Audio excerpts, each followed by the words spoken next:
What you're seeing is a live view of NASA's Artemis II rocket. We are slowly but surely rolling out to the launch pad. Good morning, and thank you for coming out here today to witness this monumental step ahead of our return to the moon. This morning, as that happens, I am joined here by the Artemis II crew, NASA astronauts Commander Reed Weissman, pilot Victor Glover, and Mission Specialist Christina Cook, and CSA astronaut Mission Specialist Jeremy Hansen, as well as NASA Administrator Jared Isaacman. With that, NASA Administrator Jared Isaacman. Thank you. Good morning, everyone. Thank you for coming out to witness this historic moment. Before I turn it over to the real stars of the show here, the Artemis II crew, I thought I'd take a moment to just share a little bit about the journey that we're on right now and President Trump's vision for American leadership in space. Now, this all began, call it just about 9 years ago. President Trump established the Artemis program, committed America to returning to the moon. Now, none of this should be a surprise. This is the president who created the Space Force. This is also the president that oversaw, during the last year of his term, the return of American spaceflight capability here to Kennedy Space Center after nearly 10 years from when the shuttle was retired. Now, I can tell you we're off to a little bit of a slow start here. We've got about 12 hours to go, approximately, before the Artemis II vehicle will make its way over to launch pad 39B. Now, from there, things will start to pick up the pace a little bit. So we'll put it, and we'll have technicians put it through its motions. We'll ultimately get to wet dress, and then from there, this vehicle, along with about 8.8 million pounds of thrust, is going to accelerate the Artemis II crew here to near-Earth escape velocities, so just under 25,000 miles per hour, farther into space than we've ever sent humans before, around the moon, back here safely to Earth. Now, this is the start of a very long journey. Now, we ended our last human exploration of the moon in Apollo 17, the 17th mission. Now, I hope someday my kids are going to be watching, maybe decades into the future, the Artemis 100 mission. Now, we're talking about a lot of repeated missions, humans and crew members and cargo going to and from the lunar environment. Now, the architecture you see behind us here with SLS and the Orion spacecraft is just the beginning. Now, over time, launching missions like this, we are going to learn a lot. And the vehicle architecture will change. And as it changes, we should be able to undertake repeatable, affordable missions to and from the moon. And in that same vein, just as we begin, the cost to undertake a mission like we're going to undertake with Artemis II is not inexpensive. But where it'll go as we learn and gradually incorporate reusability is what's going to enable missions like Artemis 100 and beyond, right? And why are we doing this? We are doing this to fulfill a promise to the American people that we will return to the moon, a promise to all of the pioneers, the engineers, the scientists, the astronauts, the researchers from the 1960s, of which laid the foundation that we are standing upon right now. We'll do it inevitably to figure out the orbital and lunar economy, for all of the science and discovery possibilities that are out there, to inspire my kids, your kids, kids all around the world to want to grow up and contribute to this unbelievable endeavor that we're on right now. And before I hand it over to Commander Weissman on this, I just want to acknowledge the contributions from literally the army that we have at NASA that shows up to work every single day to try and change the world. We don't do it alone. We have commercial partners, we have international partners that are involved in this, but we have thousands of people that have brought us to this moment. The thousands of people that have been working near 24/7 preparing us for this rollout, the thousands of people across the country that trained and prepared this crew to undertake this mission, the controllers that'll look out for them on space, the recovery crews that'll bring them safely home to their family at the conclusion of their 10-day journey. So with that, ladies and gentlemen, this is your NASA. Commander. Thanks, Jared. Appreciate that. You said we're off to a slow start, but I heard Ike's going to go over there after this and drive, so we'll pick it up. The relative motion looks good, though. What a great day to be here. On behalf of myself, Victor, Christina, Jeremy, Administrator Isaacman, thanks for having us out here. And this is a great way to start rollout morning at Kennedy Space Center. I just want to build on what you just said about these teams. We see this beautiful hardware behind us, the SLS, the Orion. But for this crew, we've been on this journey for about 2.5 years. And we truly look at that and see teamwork. We see global cooperation. We see a strong nation leading the way. You look at those white boosters on the side. We've been out in Utah. We've met the men and women that are assembling them, that put them on rail cars and send them down here to the Cape. The core stage in the center, built by Boeing. Jeremy and I were there at Michoud when that thing got loaded on the barge and shipped down here with the RS-25s, tested at Stennis, assembled to the bottom of that rocket. The interim cryogenic propulsion stage, we met that whole flight control team out in Denver with United Launch Alliance. Building up into the European service module, we were in Bremen, Germany, meeting the Airbus team that has assembled that, and the European Space Agency, and then up to our Lockheed Orion. We've spent so many countless hours in that vehicle preparing. And then you look just to the left here at launch control. It's almost eclipsed, well, it is eclipsed by the VAB. Charlie Blackwell-Thompson leading her team and the exploration ground systems folks, that they have hit every single milestone for the last year to get to where we are today. They've hit every single one of them. It is awe-inspiring. And then back in Houston with our flight control team, led by Jeff Radigan and our launch directors, we really are ready to go. We were in a sim for about 10 hours yesterday, doing our basically final capstone entry and landing sim. We got in T-38s last night, and we flew here to the Cape to be here for this monumentous occasion. With that, I just really want to say thank you to all the press that are out here getting our message out. It's very important. And hand it back to Bethany. Thank you. And with that, we will open the floor to questions. There is a mic over here on the left, and we ask that you limit to one question each so that we can get to as many people and questions as possible. Hi, Marcia Dunn, Associated Press for Mr. Isaacman. What's your take on how realistic it is that Artemis II will take off in February? And if I might really ask Reed a real quick question, I loved your crescent moon shot recently. What's it like to go outside at night and look at the moon now? So I guess take the first part of the question. I mean, we're continuing on with our Artemis II preparation campaign. I think we've held schedule pretty well, getting to roll out today. So we'll get out there. We'll put it through its motions. We'll get through wet dress. We have, I think, zero intention of communicating an actual launch date until we get through wet dress. But look, I mean, that's our first window, and if everything is tracking accordingly, I know the teams are prepared. I know this crew is prepared. We'll take it. We like that answer.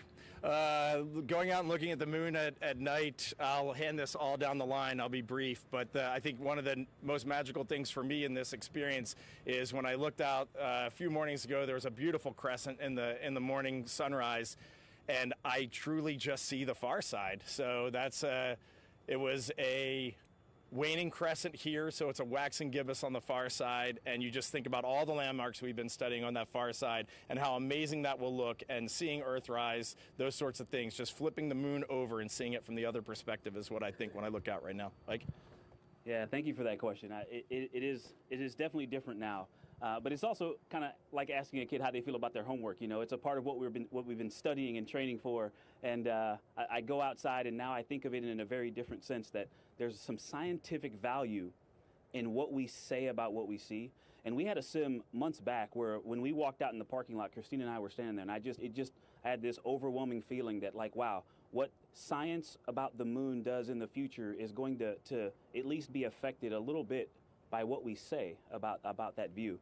And so that has changed how I look at the moon since. And my dad asked me when we got a sign, do I see it differently? And I didn't right away, but I definitely do now because of the great team that we have getting us ready to do science. Nana?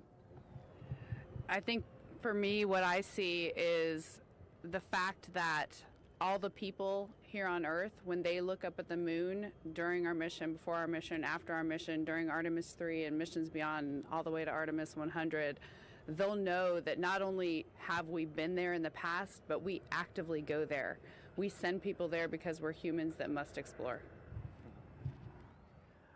Something I'll share with you. It was kind of neat. Over the New Year's time period, had a little time off, had my kids back at home from university, and we just had the best viewing weather in Houston for the moon, and it was approaching a full moon, and I had the kids out there, some mandatory science, observing the moon with me, teaching them landmarks that we've been memorizing as a crew, but they were lit up about it too, and that was just really fun. And I think the moon is something I've sort of taken for granted. I've, looked at it my whole life, but then, you just kind of glance at it, glance away, but now I've been staring at it a lot more.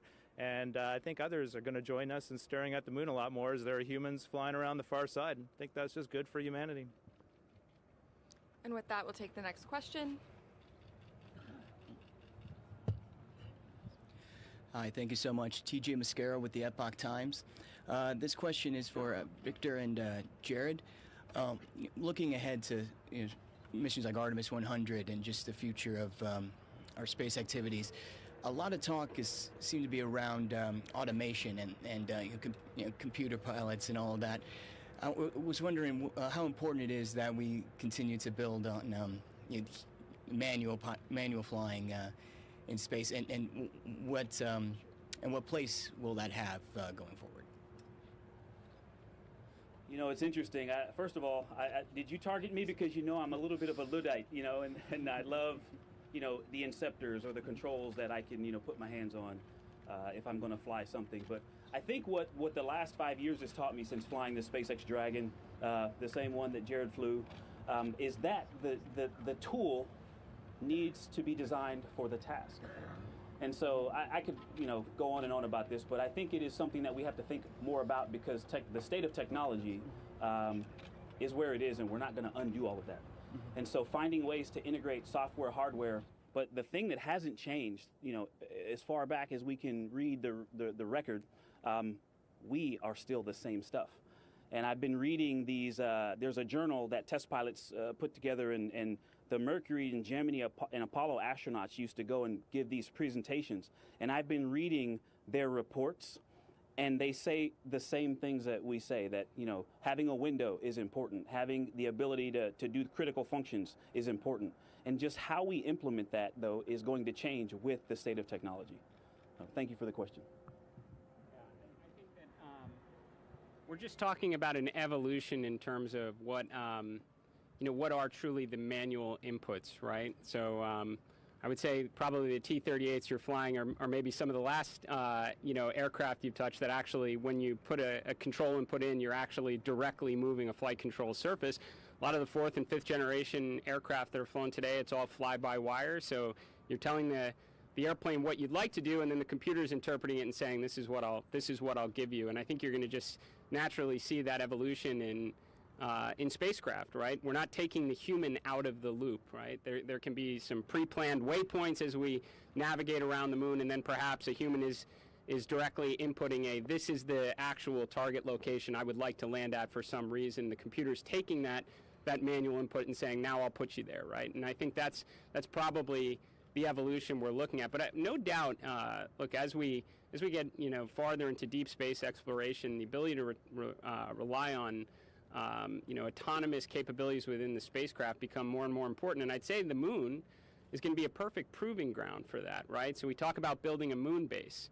Now, day one of the moon base is not going to look like this, glass enclosed dome city that we might imagine someday. That's certainly what the ideal end state would be, but it's probably a lot of rovers that are moving around, a lot of autonomous rovers that are experimenting with mining or some mineral extraction capabilities to start, printing with regoliths. So naturally, I think in terms of what we want to achieve in space, you're going to incorporate more autonomy in our robotic missions. We're looking at a mission to Venus right now that could have some onboard AI capabilities in it. So this is the way we're going to go. But I'll tell you, if humans are on a spacecraft, they'll always have a vote. They'll always have a say in it. How that may look today could be very much like the F-22 versus the T-38 of the past, if that makes sense. And with that, we will take the next question. Hi, thanks for doing this. I'm Ken Kramer, Space Up Close. Good luck and best wishes to Crew 11. We respond. So it's really exciting. We're happy to be a part of all that science. And talking about the lunar geology aspects a little bit, the moon is like a witness plate for everything that's actually happened to Earth, but has since been erased by our weathering processes and our tectonic processes and our other geologic processes. We can actually learn more about solar system formation, more about how planets form maybe around other stars, more about the likelihood of life out there, starting with studying the moon. And I think that's something that question is, in my opinion, one of the biggest philosophical questions of our time. And I think some of the first steps to answering it start with this mission. With that, we'll take the next question. Good morning. Jeff Faust of Space News. Question for the administrator. As we're preparing to go around the moon with Artemis II, I wonder if you can give us some thoughts on your plans for ensuring Artemis III can land humans on the moon by 2028. I know you've met recently with SpaceX and Blue Origin about speeding up the lunar lander development, but what should we be looking for in the months to come in terms of getting Artemis III, keeping it on schedule, or at least ensuring a landing by 2028? Yeah, it's a really good question. So one, we will just continue to be, as transparent as we can as we make progress towards the Artemis III mission. The way the public can best follow on and probably measure progress is just observing launch rate. I mean, that is absolutely the key to, unlocking the capability that'll be necessary to bring our lander to the lunar environment and bring astronauts down to the surface. So. I will say I did meet with both Blue Origin and SpaceX on their acceleration plans. These are both very good plans. I would say they both reduce technical risk from where we were before, so that's good.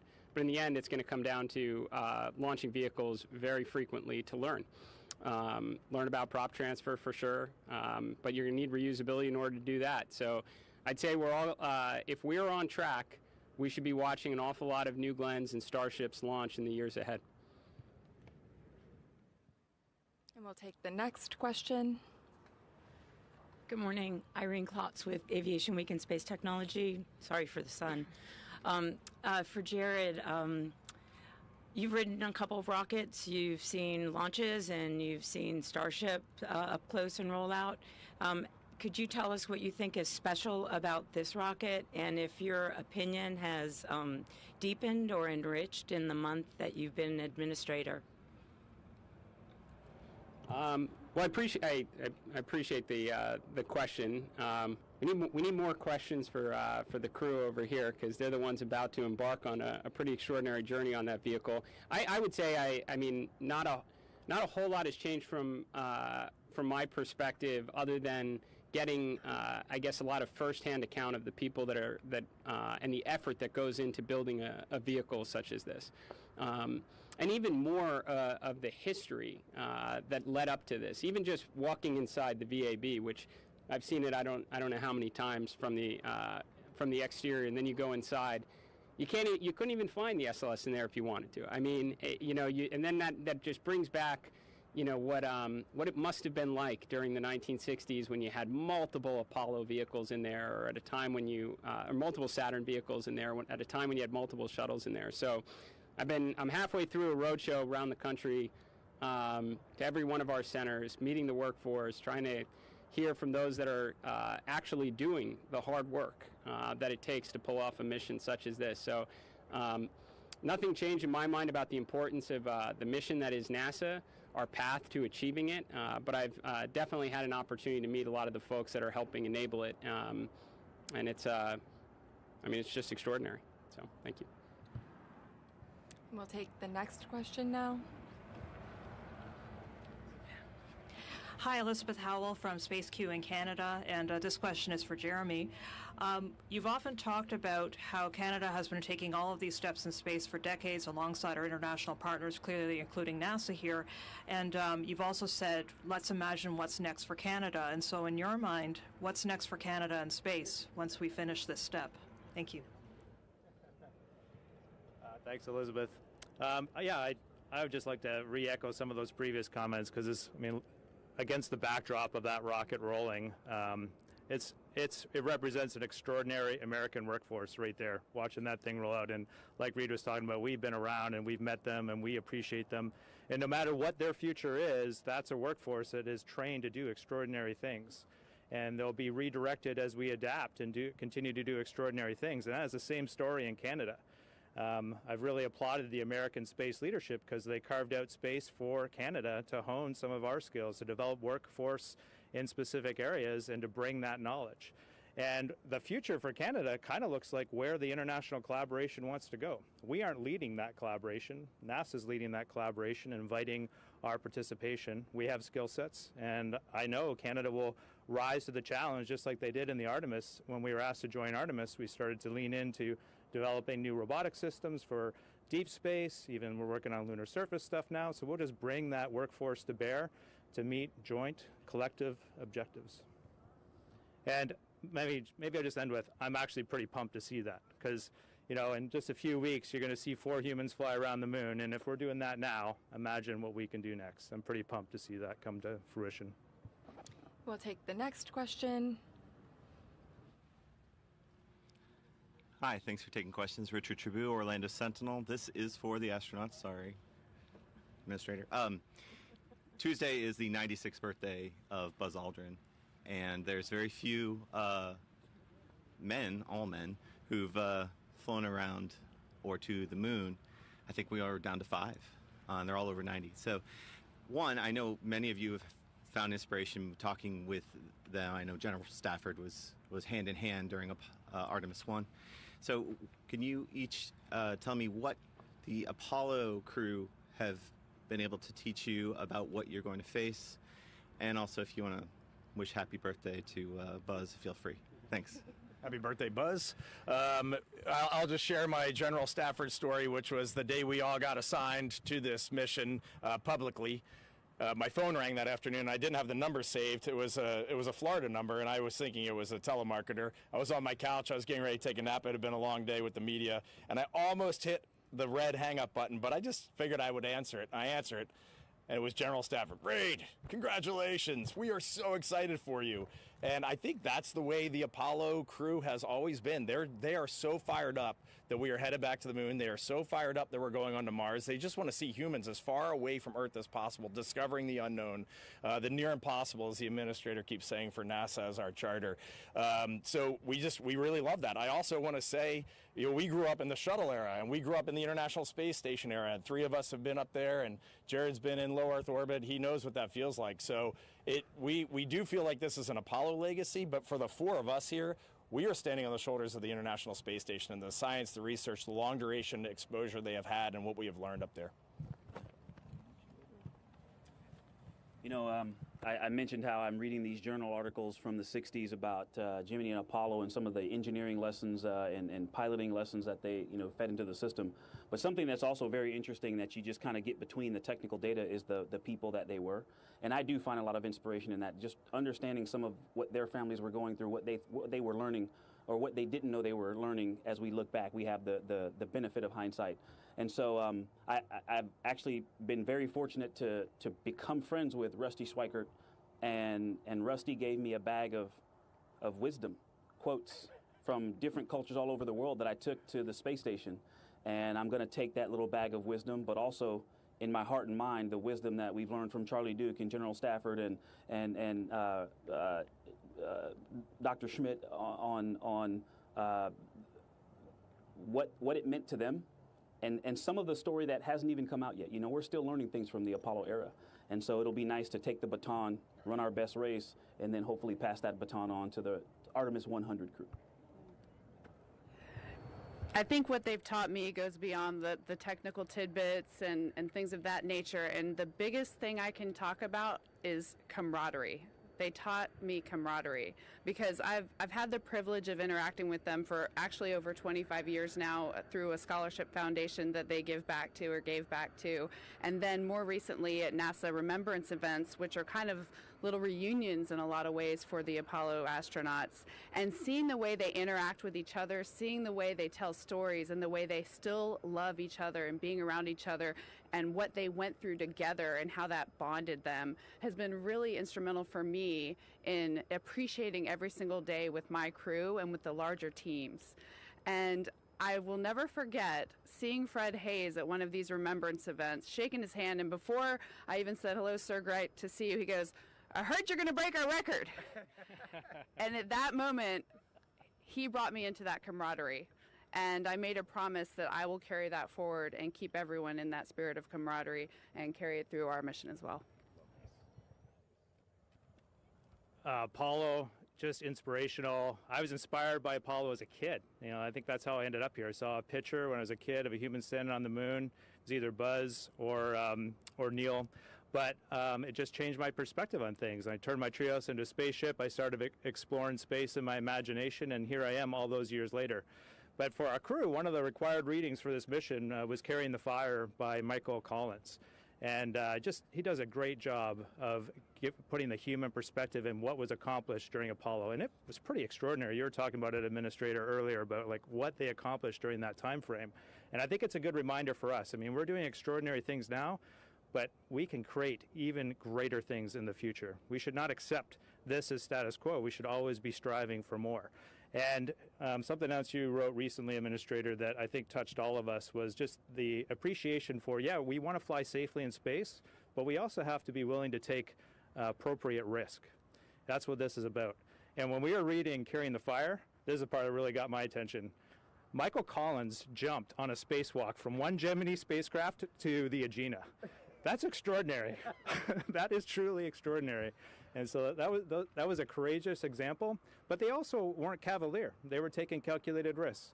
And I think it's a great example for us to remind ourselves, hey, we're going to go out there, we're going to take some appropriate risk, and we're going to accomplish some extraordinary things. We're going to have some failures, some setbacks along the way, and then we're going to pick ourselves back up and keep going. We'll move to the next question. Hi, Kristen Fisher with The Endless Void. It's so great to see all of you on such an exciting day. You four are about to fly farther into space than any humans have ever flown, and with that comes some inherent risk, like you were just talking about, Jeremy. And so my question is, we've heard a lot about your training, but how are you training your loved ones? How are you preparing your families in these final weeks as you get ready to leave them behind on Earth? Trying to train them honestly and openly is the best thing you can do. We just had all of our families together about a week and a half ago at the astronaut quarantine facility at the Johnson Space Center. That was one of the cooler moments in all of our training, just sitting around with our families around a conference table, and NASA was briefing them on the mission. Fellow astronaut Randy Bresnick, who was our technical lead, came in and gave them an amazing overview of the mission profile and the Orion spacecraft.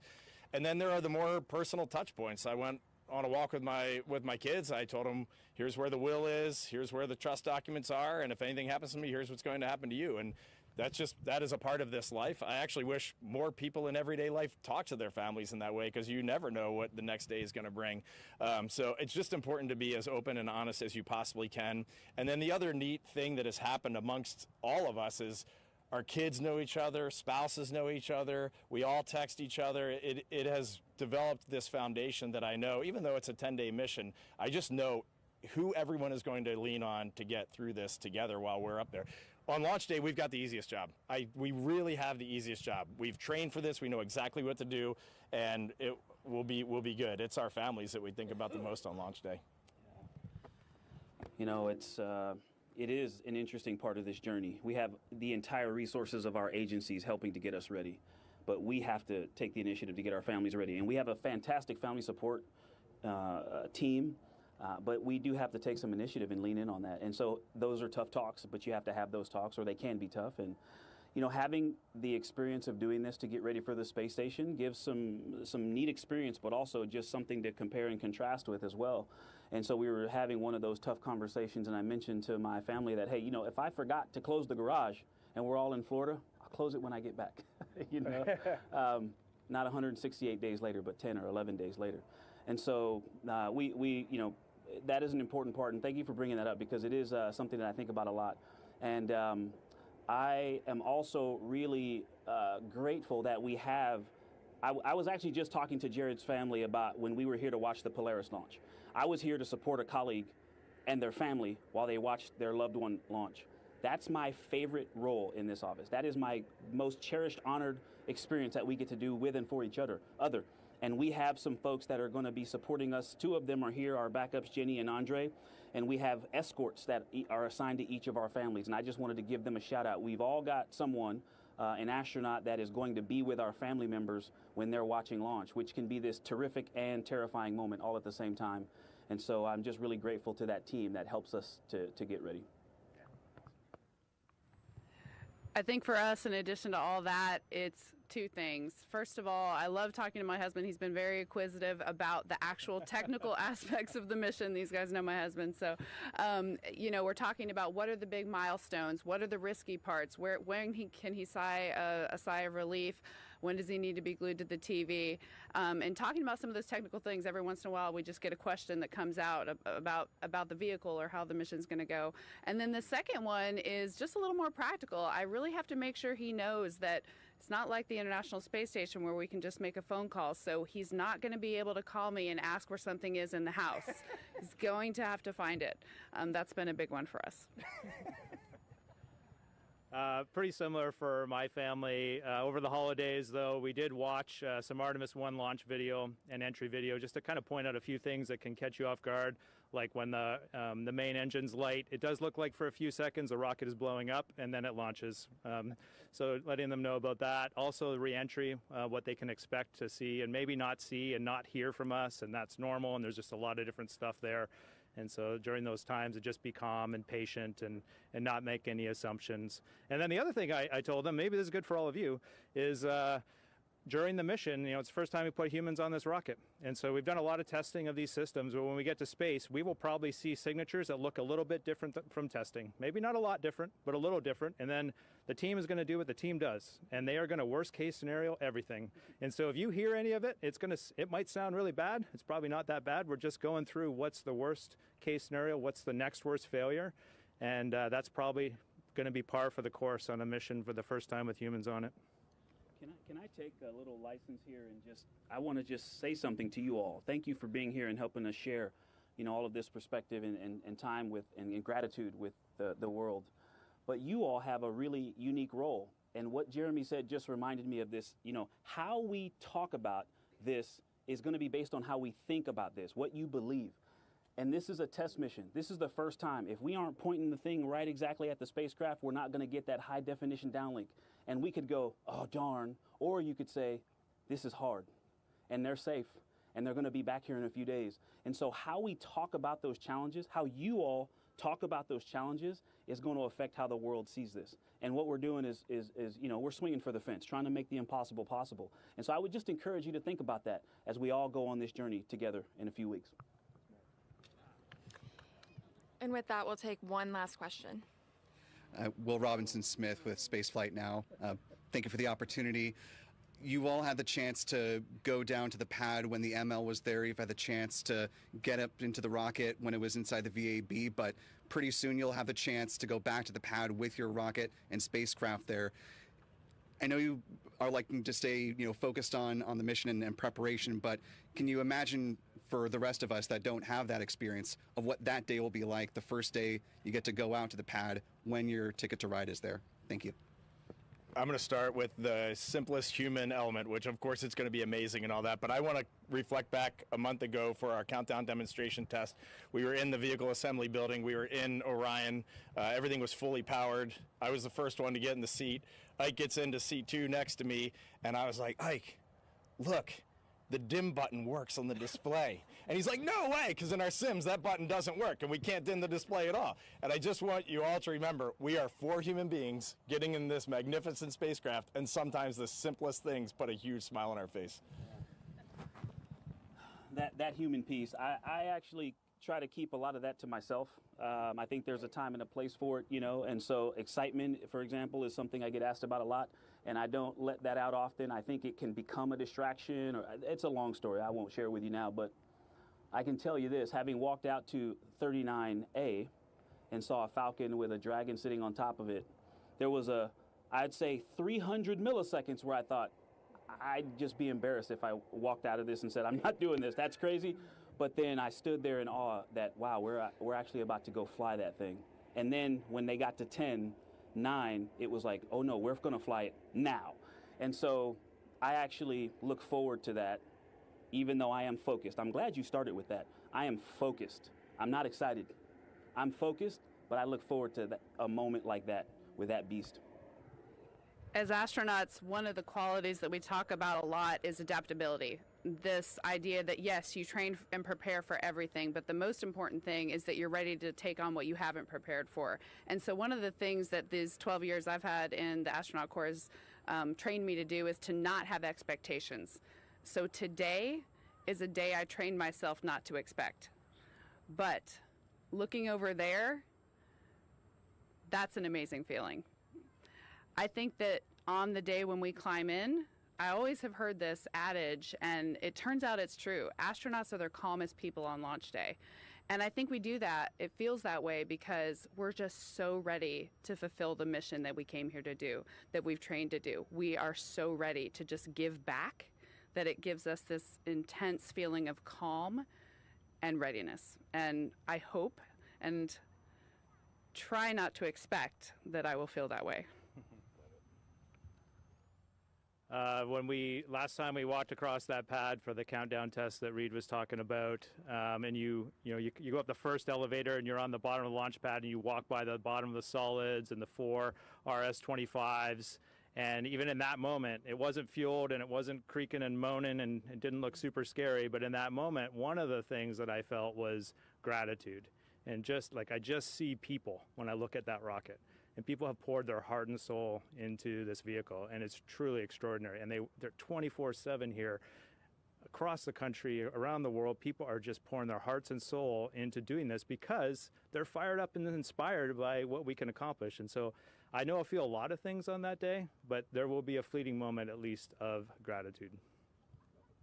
And we are actually going to take just one last question, and then we will wrap this up. Yes, thank you. There we go. Thanks. Sorry, a little short. Sawyer Rosenstein with NASASpaceflight.com. I know one of the key things about this mission is the human factor of things, and I know you each get just a little personal kit that you can bring with you. Is there something special or sentimental that each of you is bringing with you that you're kind of proud to say, I brought this to the moon and bring it back to Earth? I have a blank piece of paper and a pencil, and I can't wait to write some thoughts on that. I don't know what to expect, and I don't want to go in with any preconceived notions, so I know exactly where that note card is, and I can't wait to jot some notes on it. My Bible, if that didn't go on the microphone, and an heirloom for each of my daughters and my wife. For me, it's handwritten notes from people that I love. The idea that I can hold in my hands way out there, or in my case in the past on the International Space Station, I can hold in my hands something that they held in their hands and drew on or wrote on. That is really special to me. So I hope to find some in my care package when I get there. Some things that definitely represent the people that put me in this position, but one of the most meaningful things is the 4 moon pendants that I gifted my wife and 3 children, I guess 2 years ago now. And they wore them for a while. I collected them back this summer, and they're on that vehicle right now, rolling to the pad. And with that, we will conclude today. Thank you so much for coming out and for your interest in NASA. And thank you to the administrator and the crew for taking the time to answer these questions. Just a reminder that we will have a follow-on press conference and media availability with the acting deputy director or deputy associate administrator of ESDMD at 10 a.m. at the KSC press site. Thank you.